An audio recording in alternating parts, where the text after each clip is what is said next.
네, 국민의힘이 내란 동조 탄핵 반대로 나라를 혼란 속에 6개월여간 빠뜨리더니 아직도 반성 않고 내란 특검을 반대를 하면서 국정 발목 잡기로 국정 정상화 및 민생회복 해방의 행태를 지속하고 있습니다. 김민석 총리 후보자에 대한 총공세를 계속하고 있습니다.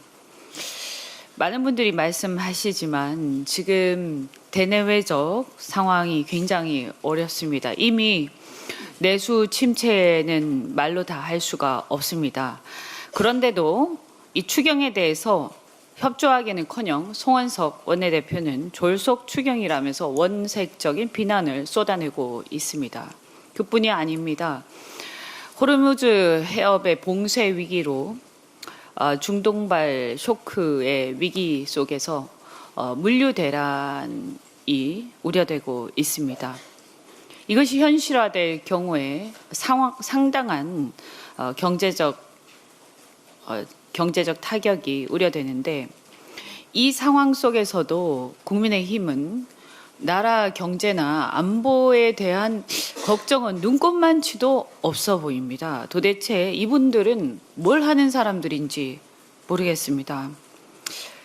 그리고 국정기획위원회에서 국정의 추가 업무 보고 지시에 대해서도 정부 갑질이라고 하면서 계속 방해를 하고 있습니다. 역대 이런 경우가 있었는지 저는 찾아보기가 어렵습니다. 과연 국민의힘이 정당으로서의 존재의의가 있는지 우리 국민들이 의문을 가질 것입니다. 자성을 촉구합니다. 코스피가 3천 돌파를 한 것은 이재명 정부의 국정에 대한 국민 기대감이 커진 것을 반영할 것입니다. 국민의 기대에 걸맞게 일하는 정부를 보여주고 있다, 이렇게 평가를 합니다. 취임 10일 만에 G7에 참석해서 국제 정상 외교에 성공적으로 데뷔를 했습니다.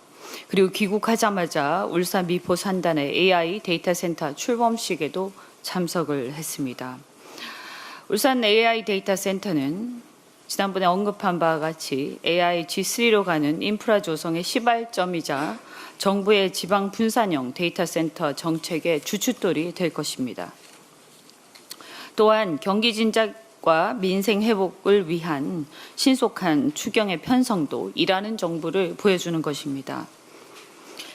말씀드린 것처럼 국민의힘은 포퓰리즘으로 매도하고 방해만 계속하고 있는데, 경제가 계속 하향 곡선을 그리는데도 정부가 아무 일도 하지 않고 감나무 밑에서 입만 벌리고 감 떨어지기를 기다리면서 백성의 고열을 짜내던 윤석열 정부처럼 그렇게 되풀이하려는 그런 얘기인지 궁금합니다.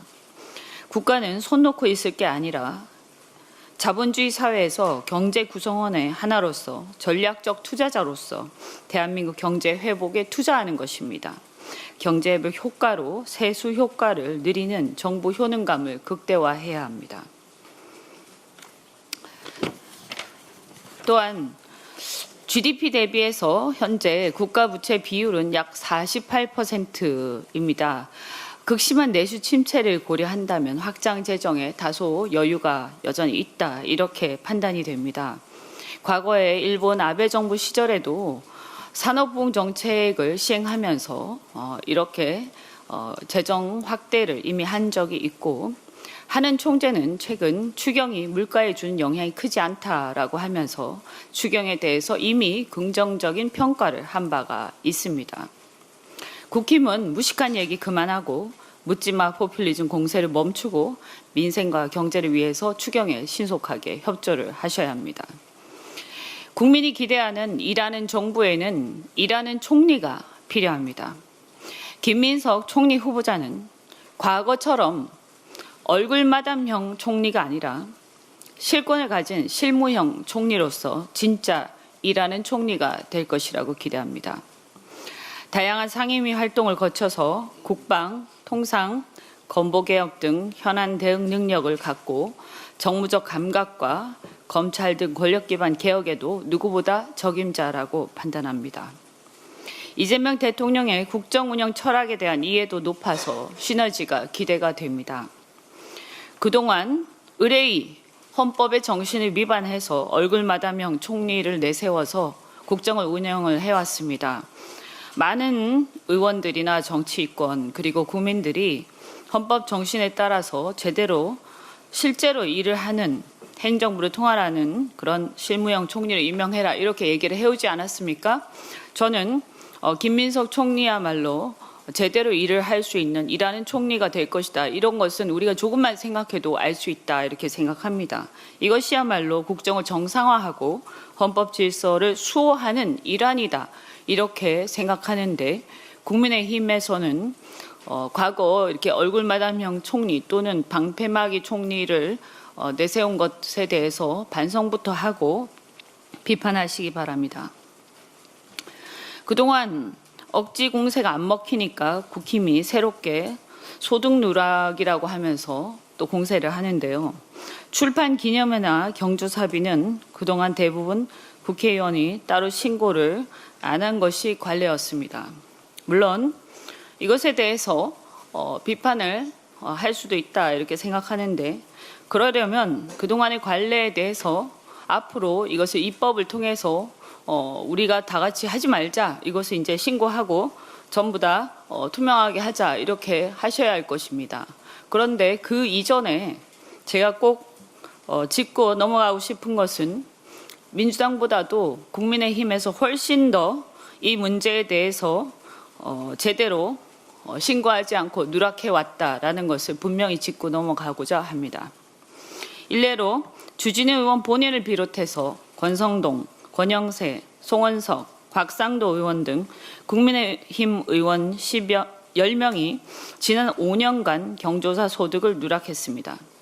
잘 아시다시피 이 중 곽상도 의원은 아들이 화천 대유로부터 퇴직금 50억 원을 받아서 논란이 된 분입니다.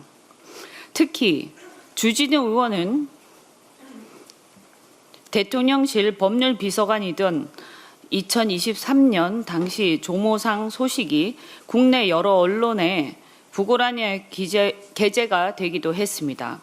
그런데 재산 신고에 누락하셨습니다. 대통령실 법률비서관이면 굉장히 권세가 굉장히 땅에 세상에 떨칠 때였는데 어떻게 해서 이렇게 소득이 누락됐는지 잘 모르겠습니다. 자기 것부터 잘 챙기시길 바랍니다. 그리고 국무총리 인사청문특위위원장인 이종배 의원을 비롯해서 권영세, 윤상현, 박수영, 조배숙 등 국민의힘 의원 37명은 출판 기념회 소득을 누락했습니다. 근데 대부분 보면 친윤 실세들인 것 같습니다. 권력의 중심에 있던 실세인 정치인들이 이렇게 출판 기념회를 하면 여러분 상식적으로 우리가 볼 때 야당 의원들이나 혹은 권력의 중심에서 밀려나 있는 정치 낭인보다 훨씬 더 많은 그 책값을 받지 않겠습니까? 그래서 이런 분들이야말로 자기 출판 기념회 소득부터 신고를 먼저 하시는 게 저는 도리다 이렇게 생각을 합니다. 공세를 위한 공세, 반대를 위한 반대를 중단하고 국익을 생각해서 총리 인사청문회 및 인준회 협조를 빨리 하시길 바랍니다. 나라가 굉장히 어렵습니다. 검찰 출신의 국회의원들, 정치인들을 중심으로 해서 지금 인사청문회를 비롯해서 모든 정치적 행위들이 흙탕물이 되고 있습니다. 검찰 출신이라 그런지 만사가 공작으로 뒤덮여 있습니다. 이런 식으로 정치를 하면 정치가 굉장히 비생산적이 되지 않겠습니까? 총리 인사청문회에는 물어볼 게 굉장히 많을 것 같습니다. 지금 이란의 전쟁도 있고 이런데 여기에 대해서 총리가 어떻게 생각하시는지 그리고 우리나라 경제를 살리는 것에 대해서 지금 어려운 경제에 대해서 총리 후보자가 어떻게 생각하시는지 이런 것을 물어야 되지 않겠습니까? 이런 것을 국민들 앞에서 토론을 하고 여당 야당 의원들이 다 같이 함께 총리 후보자에게 아주 날카롭게 묻고 이렇게 하셔야 되지 않겠습니까? 그런데 지금 너무 심각하게 검찰에서 마치 취조하듯이, 그러나 이거 자신들의 티끌은, 자신들의 들보는 보지도 않고 남의 티끌만 뒤지면서 계속해서 발목만 잡고 있습니다. 저는 이런 식으로 한다면 국민들이 과연 검찰 출신, 죄송합니다만 모두가 그렇진 않겠습니다. 그러나 검찰 출신의 정치인들이 정치권에 들어와서 하는 일이라는 것이 매번 이렇게 정치권을 흙탕물에 뒤덮여서 남의 약점만, 남의 뒷조사만 하는 게 단가. 그래서 정치가 과연 이런 것인가 하는 회의를 갖게 할 거라고 생각합니다. 반성하시기 바랍니다.